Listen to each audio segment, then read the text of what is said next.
என்னடா வழக்கத்தோட இன்னைக்கு நான் சோகமாக இருக்கிறேன்னு பார்க்குறீங்களா? வாங்க என்னன்றதை சொல்கிறேன். கம்பெனிலே எல்லா டேபிளோட என் டேபிள் தான் எப்பவுமே கொஞ்சம் மெஸ்ஸியாக இருக்கும். ஏகப்பட்ட பிரிண்ட் அவுட் நம்ம எடுத்து வச்சிருப்போம். டெய்லி ஷிப்மெண்ட்டாக இருக்கட்டும், இல்லை நாளைக்கு போகிற ஷிப்மெண்ட்டுக்கும் நம்ம இன்றைக்கே எடுத்து வச்சிருப்போம். அதனால தான் நம்ம டேபிள் எப்பவுமே மெஸ்ஸியாக இருக்கும். எல்லாமே க்ளீன் பண்ணிட்டு எப்படி இருக்குதுன்னு பாருங்க. இதெல்லாம் க்ளீன் பண்ணி முடிக்கிறதுக்குள்ளே லஞ்ச் ஸ்டார்ட் ஆயிடுச்சு. பசங்க எடுத்துன்னு வந்து காரப்பொடியை சாப்பிட்டு கூட கலங்காத கண்ணு பார்த்தீங்கன்னா இந்த மந்த் எண்டில் வர பில்லை பார்த்து கலங்குதுங்க. வேற ஆப்ஷனே இல்லைன்னு தெரிஞ்சிச்சு. அதனால இந்த மந்த் எண்டுக்குள்ளே எல்லாம் பில்லும் என்ட்ரி போட்டு நம்ம ஹெட் ஆஃபீஸுக்கு அனுப்பியே ஆகணும். அப்புறம் கொஞ்ச நேரம் கழிச்சு நான் பிக்கப் எடுத்துட்டேன்ட்டு ஒருத்தர் ஃபோன் பண்ணுறாரு. நான் அன்லோடு பண்ணிட்டேன்னு இன்னொருத்தர் ஃபோன் பண்ணுறாரு. நான் நம்ம கம்பெனியில் தான் சார் இருக்கிறேன், எப்போ லோடு ஏற்றுவீங்கன்னு இன்னொருத்தர் ஃபோன் பண்ணுறாரு.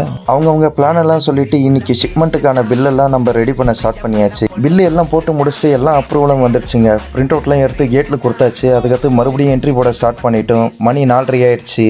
அதுக்கப்புறம் என்னங்க சிஸ்டம் ஆஃப் பண்ணிவிட்டு கிளம்பிட்டேன் வீட்டுக்கு. அடுத்த வீடியோவில் நான் உங்களை மறுபடியும் பார்க்குறேன். பாய்.